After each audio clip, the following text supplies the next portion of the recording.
Are you a baker? Okay, here's a little secret. I am not, but I found something awesome to do with the Dollar Tree Bakeware, and I can't wait to show you. Hey besties, this is Lisa. Welcome or welcome back. I've got a pizza pan from the Dollar Tree, a white dust cloth from the Dollar Tree, and a red winter hat from the Dollar Tree. I'm going to use my Rust-Oleum chalked linen white paint, and I'm just going to paint around the edges of the pizza pan.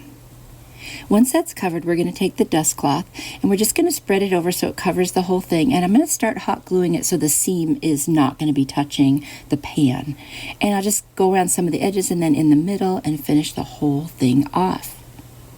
Once I have that on there, I'm going to use my good scissors and cut the big pieces away. And then I'm going to take a small scissors and I'm going to just cut so that it falls down below that rim of the pizza pan, as you can see there. But don't worry about the edges. We're going to clean them up later. I've got this little gift bag tie, and I'm just going to put it on the back with hot glue and some masking tape to secure it. And that way we've got that taken care of. Now I'm going to take my winter hat and I'm going to start gluing it. Now you could cut it in half if you wanted to. I decided I would just stretch it over the edges and make it look like it was just on. And then I'll put some in the back to secure that as well. Now I'm going to take a little piece of a mop head and just tie it around the top and kind of bunch it, because otherwise it'll flop over quite a bit. And then I'm going to take a little piece of scrap wood. It's actually a piece of a paint stir stick. I'm going to hot glue it to partially on the back of the pizza pan and on the hat, and that'll hold the hat straight out. And you could paint that if you wanted. I decided not to. I have some black felt and some kind of cream colored felt. I'm going to cut like an oval shape out of the felt. It's doubled up, and I'm going to make two eyes for my snowman. You can tell this is a snowman. I'm just going to hot glue them right onto the face of my snowman. Then I cut out a nose shape from the other one, and then I'm going to cut a piece of the black felt that I think will fit where the mouth should go, and I'm just going to start cutting like an edge off of that kind of half circle and just clean it up until I get a mouth that I think looks cute. And then I will glue that mouth on. I'll start in the middle and then do the edges. That way it won't move around while I'm gluing it. I'm going to take that little piece of felt for the nose, and I'm just going to use my pumpkin colored Waverly chalk paint and paint it orange. And then I'm just going to hot glue it on, and there's my little snowman's nose. I think he's so cute, you guys. This was really easy to do. Now I'm going to add a little bit of greenery and a cute little glittered pine cone to the top of his hat. And I think that just really makes him adorable, but his eyes needed a little more life. So I'm going to take a little dabber stick that I have and just put a little white circle in each eye. And then I'm going to cover those edges of the pizza pan with my mop head. It takes two pieces to get that part covered, and just use hot glue to do it. And there we go. I think he's adorable. He would look so cute in the middle of like a green evergreen kind of wreath for winter, or even hanging on your wall somewhere. He's so cute. Let me know what you think.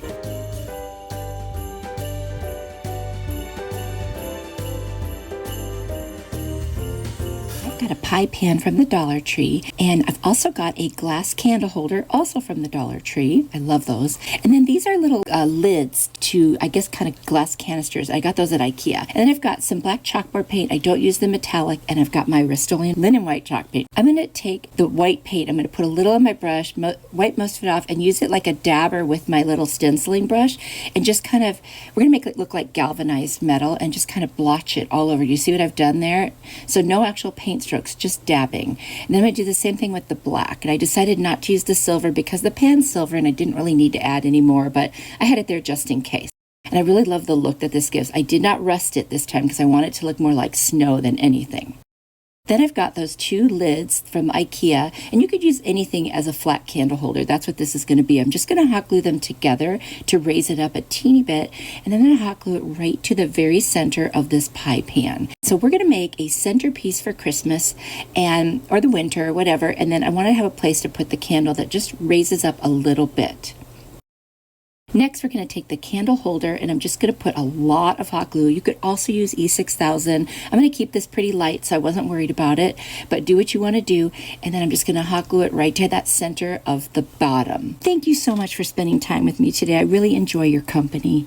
Now I'm turning it over, and look how I love that glass with the galvanized look. Then I've got a bunch of like floral foam pieces that are left over from something, and I just cut them in smaller pieces and hot glued them all the way around that candle holder inside of the pie pan. Now I've got tons of like pine cone picks and berry picks, and I thought I'm going to turn this into like a green centerpiece, but mostly has pine cones and berries, and I just thought that would be so pretty, very high-end looking and very festive.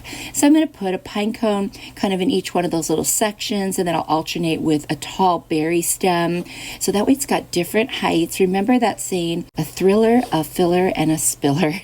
So we're going to call the thriller, the pine cone. The berries are the spiller, and the other little picks are the filler, and they're just going to make this look so gorgeous. And I'm just going to kind of put them in wherever I have a little gap, just to make sure that my floral foam is covered. And I think this is filling in so nicely, and I'm just loving that look with the metal and the glass. And then the wood. I mean, it's got all the elements in it. Look how gorgeous that turned out. I know I'm a little partial. Anyway, I'm going to go and get a candle, and I'm going to set it right in the middle. It's in a little glass candle holder, and I think this turned out stunning. I think it might be my favorite today. I've been using it already, and I love it. You have to let me know what you think, and it was very easy to make.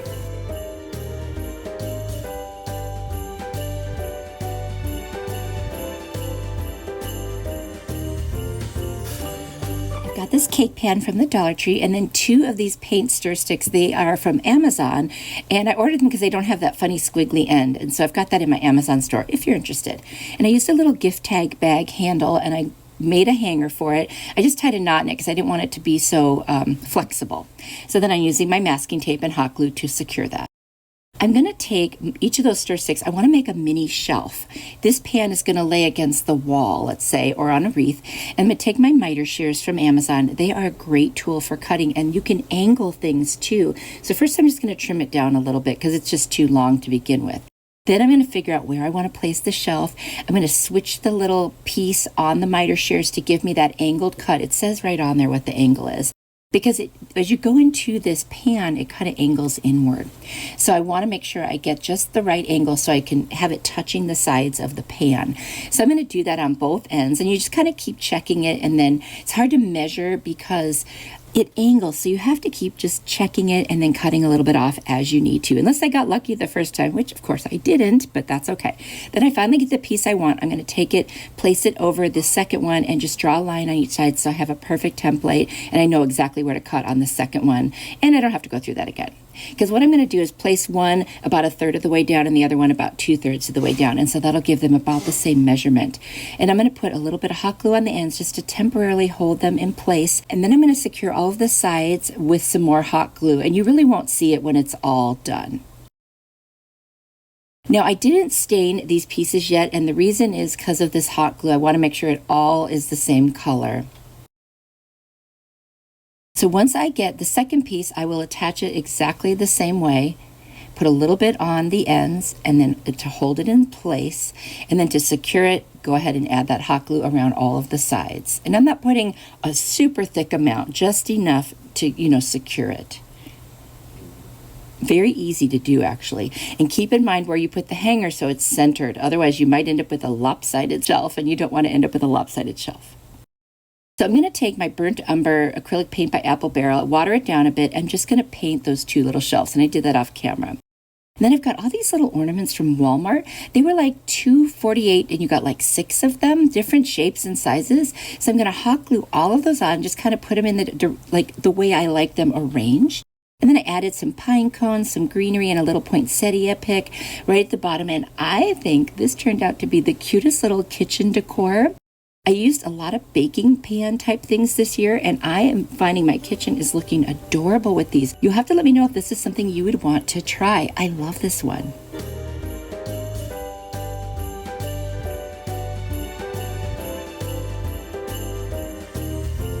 These wooden utensils from the Dollar Tree, and then I've got a little mason jar. I'm going to use my Waverly hazelnut chalk paint and my Rust-Oleum chalked linen white paint as well. I'm going to paint this first one with the hazelnut because I'm going to make a little gingerbread guy.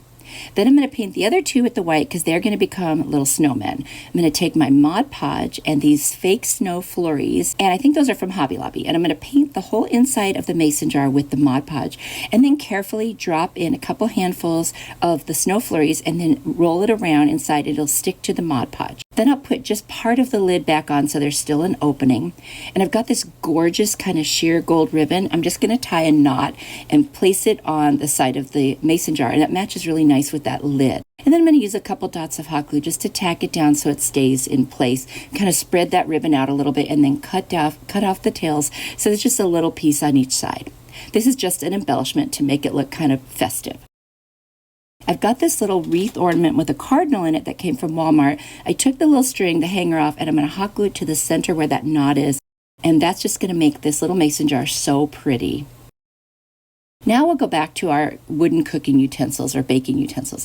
I'm going to draw a little gingerbread face. And I'm going to be honest with you guys, this is not my best gingerbread face. I didn't look as much at a picture this time, and that's where I went wrong. Just to show you, I'm really not an artist. I need to be looking at a picture. I finally did, but I had already done the face. So you know what? He's just going to be a little quirky, and I'm just going to be okay with that. It's just one little wooden utensil. After I draw it with a pencil, I'm going to get my white paint and my fine point art brush, and I'm just going to outline all of those places I drew except for the eyes and the nose and the mouth. That I'm going to use the black. And then I'll put a little white dot in the eyes, the nose, and the mouth just to give it a little more character and personality. He's still cute in his own quirky way. Now I'm going to draw out the little snowman. The first one's just going to be a regular snowman face with a nose and mouth, and this one I'm going to use the hole in that wooden utensil as his mouth. I did my black on there, it made little dots on the eyes, and then the orange for his nose, and then sprayed them all with a clear glaze. Now I'm going to take 3 different ribbons. For the gingerbread guy, I got this gorgeous candy cane ribbon from Dollar Tree. I'm just going to make an awareness bow, squeeze the center, and then tie it up with a little bit of twine. And then I'll trim off the tails by making dovetails. So what you do is you fold the ribbons in half, and then you cut from where the bottom's going to be straight up towards the bow. And while it's folded in half, that creates a little dovetail. I'm going to hot glue that right where his neck would be. Then I tied 2 different ribbons around the snowman and tacked down one of the pieces of their scarves. And I put them in the mason jar, and that's it. It's so cute in my kitchen. And I just love this whole bakeware theme. You're going to have to let me know what you think. And how fun is this? I love it.